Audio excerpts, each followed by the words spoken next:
गुजरात दंगों को लेकर बीजेपी के पीएम उम्मीदवार नरेंद्र मोदी के लिए आज का दिन बेहद अहम है। अहमदाबाद का मेट्रोपॉलिटन कोर्ट बस थोड़ी ही देर में एसआईटी की क्लोजर रिपोर्ट पर चुनौती देने वाली याचिका पर फैसला सुनाएगा।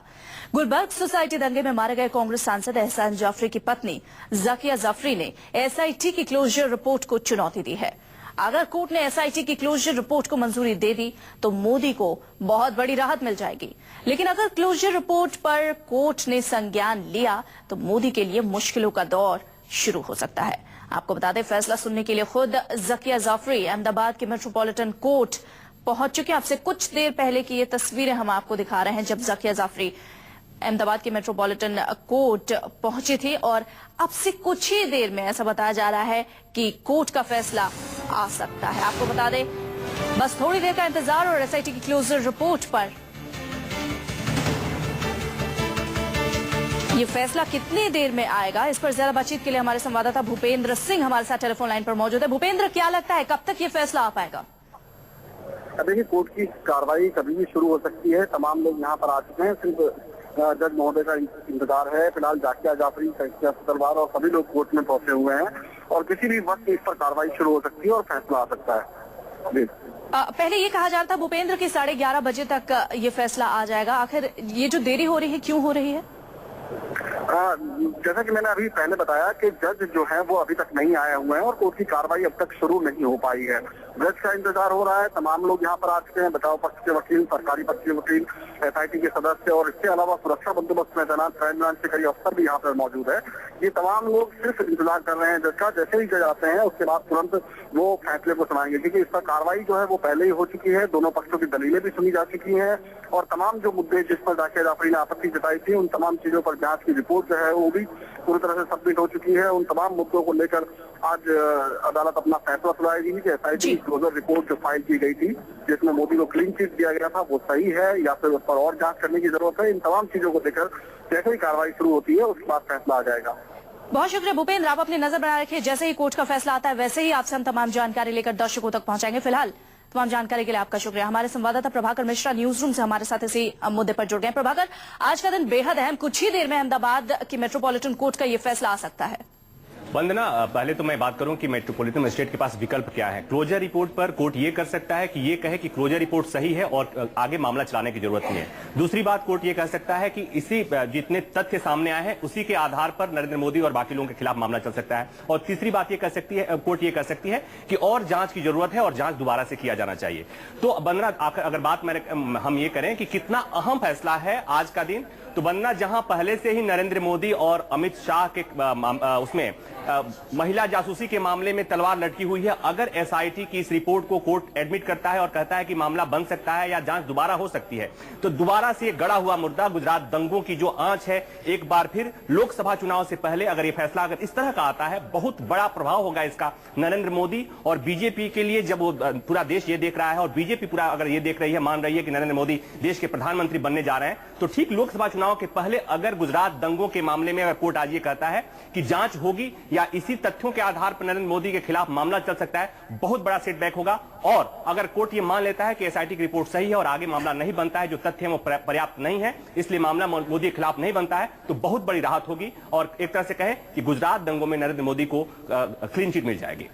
एसआईटी की क्लोजर रिपोर्ट को जिस तरीके से जाकिया जाफरी ने चैलेंज किया था, इस पर क्या कुछ कब कैसे हुआ, इस बारे में भी दर्शकों को बताएं प्रभाकर। देखिए वंदना, पहली बात तो ये कि जाकिया ने जो प्रोटेस्ट पिटीशन फाइल किया, सुप्रीम कोर्ट के आदेश के बाद एसआईटी गठित हुई और सुप्रीम कोर्ट ने कहा कि एसआईटी जांच करे कि जो गुजरात दंगे हुए उसमें नरेंद्र मोदी, उनके मंत्रिमंडल के लोगों की भूमिका क्या है। लंबी जांच के बाद एसआईटी ने जो रिपोर्ट दाखिल की कोर्ट में, उसमें यह कहा गया कि जो फैक्ट आए हैं, जो तथ्य आए हैं, उसमें कहीं भी नहीं लगता कि नरेंद्र मोदी और उनके सहयोगियों की इसमें कोई भूमिका है। लेकिन वंदना, अपने दर्शकों को मैं बताना चाहूंगा कि संजीव भट्ट जो आईपीएस थे गुजरात पुलिस में, उस दौरान उन्होंने भी सुप्रीम कोर्ट में समय समय पर यह बातें कही हैं कि मुख्यमंत्री कार्यालय की तरफ से, नरेंद्र मोदी कार्यालय की तरफ से बार बार यह कहा गया कि वहां पर पुलिस जब दंगा भड़क रहा था, जब दंगाई बलवा कर रहे थे, दंगा भड़का रहे थे, उस समय एक आदेश था, एक इंस्ट्रक्शन आया कि पुलिस अधिकारी मौन रहे, कार्रवाई नहीं करें। तो वो भी बातें कोर्ट के सामने होगी जो संजीव भट्ट ने जो बातें कही थी, और साथ ही साथ वो तमाम तथ्यों को कोरिलेट किया जाएगा। और उसके बाद अगर कोर्ट ने मान लिया कि जो फैक्ट आए हैं, जो क्लोजर रिपोर्ट है, इसमें भी जो तथ्य हैं वो पर्याप्त है मुकदमा चलाने के लिए, तो भी मुश्किल है। और अगर कोर्ट कहता है कि जांच की और भी दरकार है, और की जा सकती है, तो निश्चित तौर पर इलेक्शन के पहले बहुत बड़ा सेटबैक होगा।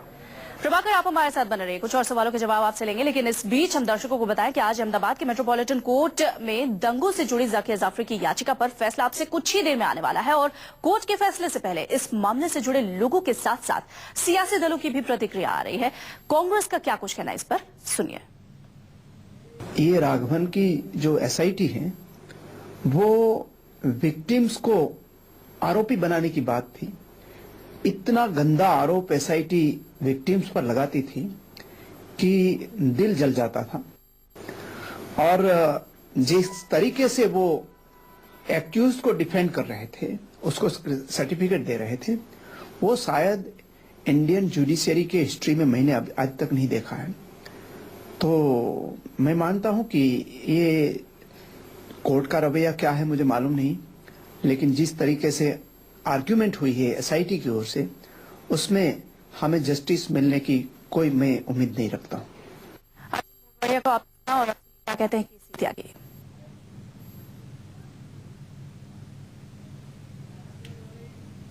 गोधरा हत्याकांड के बाद जिस तरह से ऊंचे पैमाने पर समूचे गुजरात में हिंसा का तांडव नंगा नाच हुआ, राज्य सरकार के प्रमुख के नाते जिस तरह से श्री नरेंद्र मोदी अपने कॉन्स्टिट्यूशनल दायित्व को निभाने में नाकामयाब रहे, तो दर्जनों संस्थाएं अदालत में, अदालत के बाहर न्याय के लिए संघर्षरत हैं।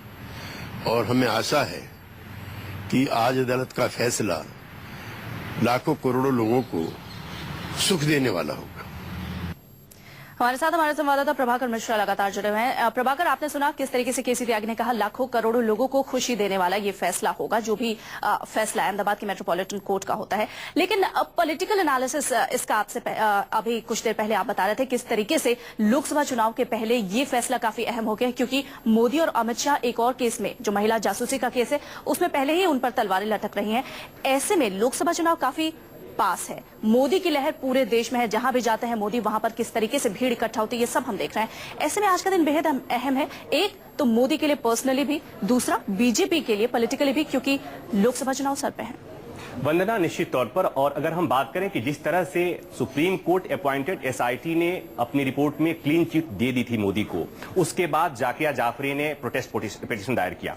अगर कोर्ट ने प्रोटेस्ट पिटीशन को, एसआईटी की रिपोर्ट को एडमिट कर लिया और कोर्ट ने भी माना कि मोदी के खिलाफ कोई मामला नहीं बनता है, तो आप समझ सकती हैं कि जो दाग, दंगों का दाग जो मोदी पर था, वो हटेगा और बीजेपी और नरेंद्र मोदी पूरे देश में और दमखम के साथ प्रचार करेंगे। और निश्चित तौर पर जो बीजेपी के लिए बहुत बड़ी बात होगी, बहुत अच्छी बात होगी लोकसभा चुनाव से ठीक पहले अगर ऐसी खबर आती है।